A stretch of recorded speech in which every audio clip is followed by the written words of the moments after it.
یہ صحیح ہے کہ رسول کریم صلی اللہ علیہ وسلم نے حدیث کی تدوین پر وہ توجہ نہیں دی جو قرآن کریم کے جمع کرنے پر دی تھی؟ یعقوب صاحب کا سوال جو ہے نا، اس میں یہ بات جو ہے سمجھنے کی کہ حدیث جو ہے اصل میں یہ کوئی کتاب نہیں ہے کہ تدوین ہوتی، سمجھنا چاہیے۔ قرآن ہے ایک کتاب، وہ لکھی جا سکتی تھی، لکھوائی۔ حدیث ہے ایک طرز عمل، کیا آپ نے کام کیا امت میں پھیل گیا، لکھنے کی نہیں، وہ تو ساری امت میں رائج ہو جاتا تھا۔ اذان چل پڑی، نماز چل پڑی، وہ لکھنے کی بجائے تعامل میں آ جاتی، کسٹم بن جاتا تھا، رواج۔ اس لیے اس کی حفاظت اتنی ہوئی کہ قرآن مجید تو حافظوں کو یاد کرنا پڑتا، سنت آٹومیٹک محفوظ ہوگی پوری امت میں۔ آپ پریشان نہ ہو، جو بنیادی تعلیم ہے اسلام کا ڈھانچہ سب فرقوں میں محفوظ ہے۔ یہ نماز کی چند باتیں جو نا تو کرو ان کو لوگ اچھالتے رہتے ہیں، اس لیے عام آدمی محسوس کرتا ہے یار گڑبڑی گڑبڑ، کوئی گڑبڑ نہیں۔ اخلاقیات، کردار اور زندگی کے سارے ماحول سب کے پاس محفوظ۔ حضور کی باتیں کتاب نہیں تھی کہ لکھی، اسی وقت امت عمل کرتی تھی، چل پڑتی تھی، ہر مسجد میں اس پر عمل ہوتا تھا۔ اور عدالتوں میں یعقوب صاحب قاضی فیصلے کرتے تھے، جب اسلامی حکومت کے قاضی بیٹھتے تھے ہر معاملے میں وہ پوچھتے تھے کہ حضور نے کیا فیصلہ کیا، صحابہ نے کیا، یعنی حفاظت کے اتنے ذرائع تھے کہ قرآن مجید سے بڑھ کر امت کے تعامل میں آ جاتی تھی۔ قاضی اس پر فیصلے کرتے تھے اور مجتہدین ایک ایک حدیث پر بحث کرتے تھے۔ ان میں جو ہمارے جیورسٹ سے قانون دان بحثیں ہوتی تھی، فقہ کی کتابیں آپ پڑھ، ایک ایک شے پر ان کی نظر تھی کہ اس کے پاس یہ روایت ہے، اس کے راوی پرکھتے تھے۔ اور یہ بھی نہیں کہ حضور نے کو روکا ہوا تھا، یہ بھی غلط بات ہے کہ 200 سال بعد لوگوں کو یاد ہے، بالکل جھوٹ بولتے ہیں۔ یہ 200 سال کی کون سی کتاب ہے؟ یہ ساری پہلے کی کتابیں، امام مالک کی موطا، امام محمد بن حنبل کی مسند، اور جس نے جس شہر میں لکھی ہے کتاب، ان بخاری وغیرہ مسلم سے پہلے سارے مرکزی شہروں میں پہلی صدی میں۔ اور یہ بھی جھوٹ بولتے ہیں کہ جی یہ اجمی لوگوں کی سال سے، وہ اجمی کون کو بلا، سارے تو عرب سے۔ امام شافعی عربی ہیں، مطلب بھی ہے، امام محمد بن حنبل شیبانی ہے، امام مالک یمنی اسبئی ہے، سارے عرب، انہوں نے سنت اکٹھی کی اور ان کا صحیح ہونا ایسا ہے۔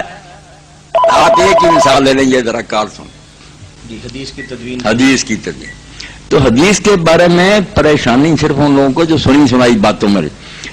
ایک امام وہب ابن منبہ ہوئی، یمنی، امام حضرت ابو ہریرہ کے ہم وطن ہیں اور ان کے شاگرد ہیں۔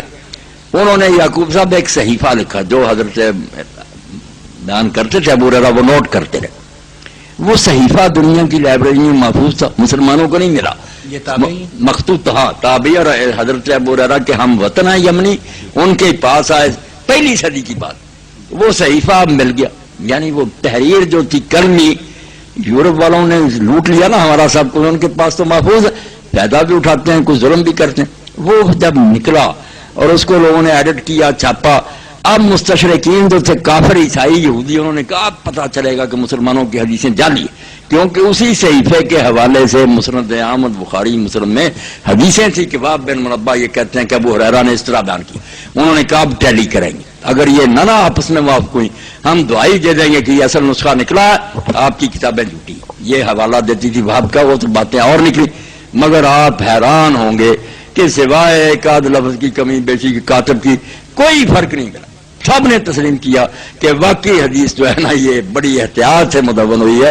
وہ ڈاکٹر حمید اللہ صاحب نے اللہ تعالیٰ ان پر رحمت فرمائے چھاپ دیا، اردو ترجمہ بھی ہو گیا، مولانا عبدال صاحب رحمۃ اللہ نے کیا تھا، وہ پڑھیں، اس کا مقدمہ پڑھیں، آپ کو یقین آ جائے گا کہ یہاں ہر بات جو ہے نا لوگوں نے محفوظ رکھی۔ اگر تھوڑا بہت اختلاف بھی ہو گیا، وہ بھی یعقوب صاحب ایک روایت ہے نا، آپ میری بات سن رہے ہیں، آپ نے اور طرح بیان کیا عبدالرزاق، تب بھی فرق ہو گیا نا، وہ نسخوں کا اختلاف لکھا ہوا ہاتھیوں پر کہ وہ یہاں یہ بولتا تھی، وہ ان بولتا، اتنی یادداشت ہے، رائی محفوظ ہے۔ جو پڑھتے ہی نہیں ان کا کریں کیا؟ حدیث پڑھتے نہیں، آدھا علماء جاہل، کیونکہ بے خبر ہیں، دشمنی کرتے ہیں۔ پڑھنے کی طرف آئیں تو صحیح، حدیث کی کتابیں دیکھیں جی۔ تو یعقوب صاحب کے سوال کا دوسرا حصہ یہ ہے کہ حضرت ابوبکر صدیق اور حضرت عمر فاروق رضی اللہ تعالیٰ عنہما نے حدیث کی تدوین کے سلسلہ کے اندر کیا کام کیا ہے، تھوڑی سی وضاحت فرمائیں۔ اس میں بھی جو بات ہے نا یعقوب صاحب کے شاید ذہن میں جو یہ حدیث کے خلاف پرچار کرتے ہیں نا، وہ کہتے ہیں کہ ان دونوں نے ایسا کیا کہ حضرت ابوبکر رضی اللہ تعالیٰ نے ایک صحیفہ خود لکھا تھا، حدیث کا مجموعہ انہوں نے لکھا تھا۔ اب دو باتیں یعقوب صاحب ان لوگوں نے بڑی پھیلائی ہیں، جو لکھتا ہے نا مقام حدیث اور ساری، یہ کہتے کہ ابوبکر رضی اللہ نے یار اپنی سنی ہوئی لکھی تھی، اور پھر انہوں نے کہا لاؤ ایک دن منگوایا اور اس کو جلا دیا.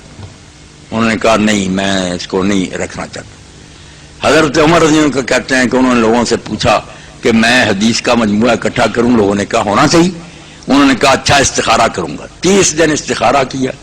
بعد میں انہوں نے کہا نہیں میرا یہ فیصلہ ہوا کہ پچھلی امتیں بھی نا انہوں نے اور کتابیں لکھتی تھیں ان کے پیچھے لگ گیا اللہ کی کتاب چھوڑ دی تھی. یہ حدیثیں وغیرہ لکھی گئیں جو لوگ قرآن کو چھوڑ دیں گے. میں نہیں یہ کام کروں. یہ دو روایتیں یہ ظالم پیش کرتے ہیں کہ ابو بکر اور عمر رضی اللہ عنہ سے زیادہ عالم کون تھا؟ خلیفے تھے. ان کو ساری حدیثیں یاد تھی. صحیح غلطی پرکھی جا. جب انہوں نے جلا دیے صحیفے اور ارادہ چھوڑ دیا یہ بعد والوں نے شرارت کی نہیں لکھنا تھی. دیکھیں نا کتنا بڑا دھوکہ. اب جب ہم پوچھتے ہیں کہ جن روایتوں سے تم استدلال کرتے یہ دونوں قصے صحیح ہے ان کے راوی جو ہیں معتبر اگر مطلب کی بات ہو تو لے لو. بے شک انہیں جھوٹی کتابوں میں سے جن کو کہتے مل جائے. اور جو بے شمار باتیں ہیں کہ حضرت ابو بکر عمر جب کوئی کیس سامنے آتا تھا کہ علم نہیں ہوتا تھا پوچھتے تھے کہ کسی کو رسول اللہ کا فیصلہ معلوم ہے لوگ بتاتے تھے تو اس کے مطابق فیصلہ وہ ساری چیزیں چھوڑ دیتے. یہ ان کا الو سیدھا کرتی ہیں ان کو بیان کرتے ہیں. یہ نہیں ثابت ان ویلڈ جس کو کہتے ہیں نا غیر مستند اور باطل باتیں کوئی ثابت نہیں ہوتی. یہ 30 دن استخارے کی باقی ضرورت یہ ہے حدیث پاک میں موجود ہے کہ حضرت عبداللہ بن عمرو العاص حضور کے دور میں لکھتے تھے. وہ نہیں لینی صحیح حدیث کہ جو سنتے تھے لکھتے تھے. صحیفہ سعد کا اس کا نام رکھا ہوا تھا اپنی نوٹ بک تھی. اور یہ آتا ہے کہ کچھ لوگوں نے ان سے کہا یار تم جو کچھ حضور سے سنتے لکھ لیتے ہو آپ تو ایک بشر ہیں کبھی غصے میں ہوتے ہیں کبھی ناراض ہوتے ہیں سب کچھ نہیں لکھنا چاہیے چھانٹ کر لکھا کرو کوئی کام کی بات ہے لکھا کرو. انہوں نے کہا اچھا اس بارے میں حضور سے میں پوچھ لوں گا. تو جب نبی علیہ السلام سے انہوں نے عرض کیا کہ یہ انہوں نے لوگوں نے مجھے روکا کہ سب کچھ نہ لکھا کرو یار حضور پر ہر طرح کی حالت آتی ہے غضب کی ہے رضا کی. تو رسول کریم علیہ السلام نے اپنی زبان مبارک کی طرف اشارہ کر کے فرمایا کہ اس اللہ کی قسم ہے جس کے ہاتھ میں محمد کی جان ہے میری اس زبان سے سوائے حق کے کچھ نہیں نکلنا ہر چیز لکھو. وہ نہیں لینا صحیح حدیثوں میں. اور اسی وجہ سے ابو ہریرہ رضی اللہ عنہ کہتے ہیں مجھ سے زیادہ کسی کو حدیث کا علم نہیں صرف عبداللہ بن عمرو بن العاص کو زیادہ ہے. یہ لکھ لیتا تھا میں لکھتا نہیں. یہ چیزیں جو صحیح ہے نا ان کا یعقوب صاحب نام نہیں لیتے اس لیے مطلب براری کرتے ہیں. اور یہ ایک ایسے سرمایہ سے ہمیں محروم کرنا چاہتے ہیں جس سے زیادہ قیمتی دولت ہمارے پاس کوئی نہیں. قرآن کے بعد سب سے بڑا خزانہ کہ ہم اس دور میں بھی حضور سے بالکل جڑے ہوئے ہیں.